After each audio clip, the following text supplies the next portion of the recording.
អ្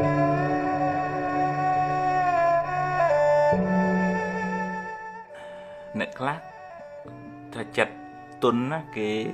អំបគេលន់តួបន្តិចចឹងទៅគេមកនិយាយកំសត់តិចបាក់ចិត្តហ្នឹងលួងតាមគេទៅហើយពេលខ្លះគេបោកពេលខ្លះគេកឹបគេងប្រវាញ់លើស្នាដៃចិត្តល្អរបស់គាត់ចឹងក៏មានដែរអានឹងជាអធិស្ឋានធម្មជាតិពេលខ្លះយើងពិបាកនឹងថាឲ្យគាត់ណាព្រោះឃើញគេពិបាកគឺគាត់ទុនទៅមកធ្វើអីថាអីគេមិនកើតទេប៉ុន្តែពេលខ្លះក៏ត្រូវប្រយ័ត្នប្រយែងដែរអ្នកខ្លះប្រើល្បិចដោយសារឃើញយើងអញ្ចឹងចង់បានផលប្រយោជន៍ពីយើងធ្វើឲ្យយើងអាណិតហើយក៏ចេះតាយើងយកប្រយោជន៍ពីយើងលួងខ្លួនទៅដោយសារអានេះមិនមែនបញ្ញាទេគឺវាភាពប៉ិនប្រសប់ក្នុងការបោកប្រាស់របស់គាត់ចឹងហើយចឹងបាននៅក្នុងធម៌លោកមិនឲ្យរឹងពេកតែកាលណារឹងពេកវានាំឲ្យមានពាវេរាមានសត្រូវ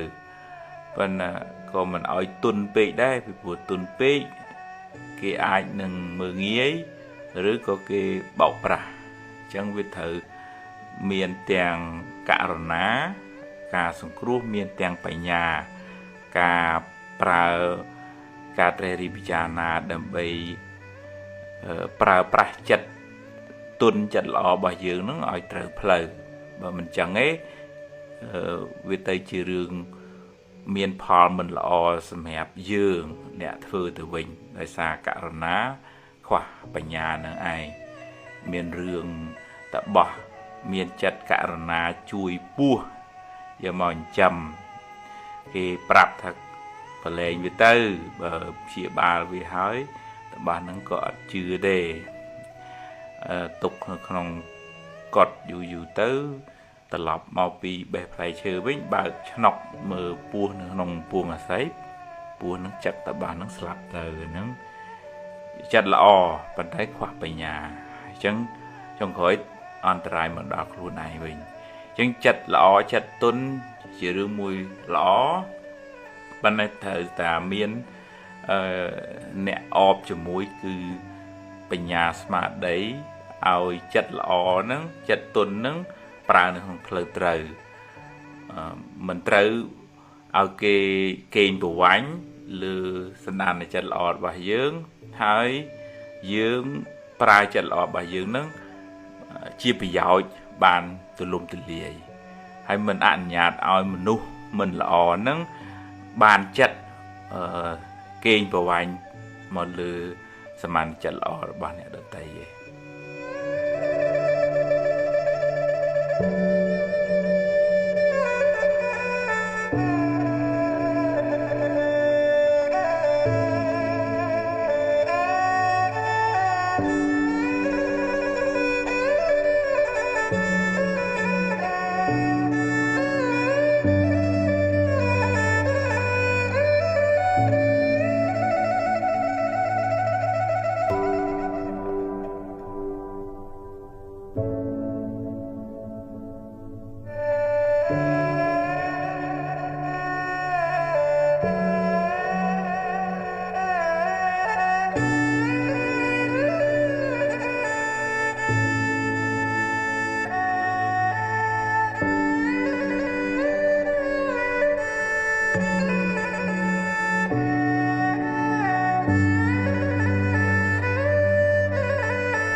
មានកូនចៅខ្លះលើកឡើងថា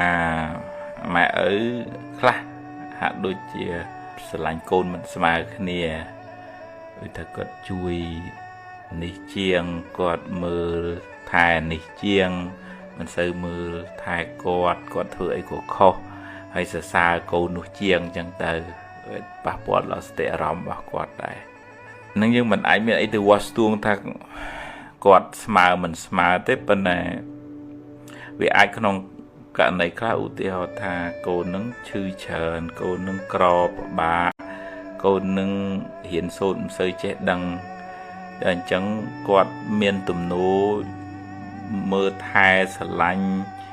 ឬក៏លុយកាក់ដែលកូនណាផ្ញើជូនគាត់នឹងគាត់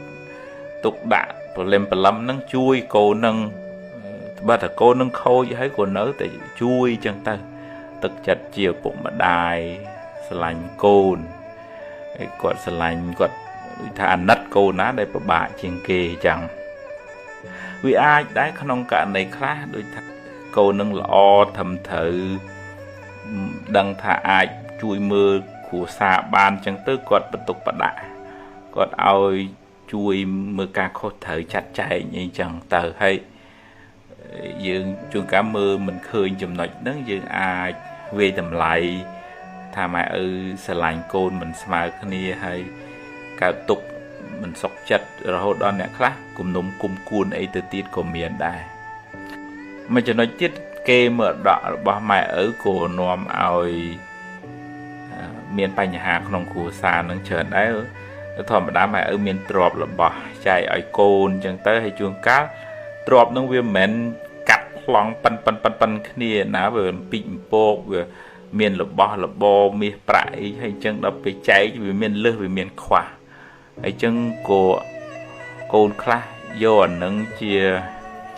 មូលដ្ឋានទៅក៏កើតទៅជារឿងជារាវឆ្លោះប្រកែកអន់សពុនចិត្តខាងម៉ែខាងឪក្នុងរឿងនឹងទៀតក៏មានដែរបើស្មានថាទ្រព្យរបស់នឹងជាញើសឈាមរបស់គាត់ទុកឲ្យគាត់ចែកឲ្យពីណាប្រមាណអានឹងរឿងរបស់គាត់ទេយើងអរគុណហើយដែលគាត់បានចាំជីវិតទំនុកបំរុងឲ្យយើងបានរៀនសូត្របានរស់បានប៉ុណ្ណឹងហ្នឹងយើងអរគុណសន្តានចិត្តល្អគុណរបស់គាត់ហើយវាអាចតកតងនឹងរឿងប៉ុនដែរសម្ពាយប៉ុនរបស់យើងខុសគ្នាកូនខ្លះគេមានប៉ុនច្រើនកើតមកគេមានអ្នកស្រឡាញ់ចូលចិត្តរាប់អានមីងមាបងប្អូនទៅណាមកណាអញ្ចឹងទៅហើយកូនខ្លះដែលខ្សត់ប៉ុននឹងរូបគុំស្អាតរៀនក៏មិនប្រកែរគុំសូវបានហើយដល់អញ្ចឹងកើតទុកទោមនោះថាមកពីម៉ែមិនជួយឪមិនជួយនឹងបានខ្ញុំក្រពិបាកអញ្ចឹងអីអញ្ចឹងទៅជារឿងកើតចិត្តចំណែននិន្ទាជាមួយបងប្អូនឯងក៏មានដែរវាអាចដែរពេលខ្លះឪពុកម្ដាយអាចសម្ដែងនៅសកម្មភាពមើលទៅដូចថាមិនស្មើភាពគ្នាអញ្ចឹងវាធ្វើឲ្យប៉ះពាល់ដល់ផ្លូវចិត្តកូនប្រុសស្រីនឹងខ្លាំងមែនតែនអញ្ចឹងបានជានៅក្នុងធម៌ព្រះអង្គសម្ដែងឲ្យមានឧបេក្ខាការស្រឡាញ់នឹងឲ្យស្មើគ្នាក្នុងចំណោមកូនចៅនឹងដើម្បីជៀសវាងកុំឲ្យកូនចៅនឹងអន់សុពន្ធចិត្តជាមួយនឹងឪពុកម្ដាយហើយទៅជាចំណែននិន្ទាឈ្នានេះជាមួយនឹងបងប្អូនប៉ុន្តែជាទូទៅម៉ែឪនឹងស្រឡាញ់កូនទាំងអស់ឲ្យចង់ឲ្យកូនទាំងអស់នឹងបានសុខនឹងឯងបើមានលឹះលួសតិចច្រើនអានឹងវាតាមស្ថានភាពរបស់កូនចឹងទៅតាមបុណ្យរបស់កូនផងក៏មានដែរបើក្នុងរឿងកម្មផលទៅបើចឹងបាននៅក្នុងព្រំវិហារធម៌ហ្នឹងព្រះអង្គសម្ដែងការពារកុំឲ្យមានបញ្ហាកើតឡើងក្នុងទំនាក់ទំនងរវាងគ្រួសារបងប្អូនហ្នឹងគឺឪពុកម្ដាយសម្ដែងនៅ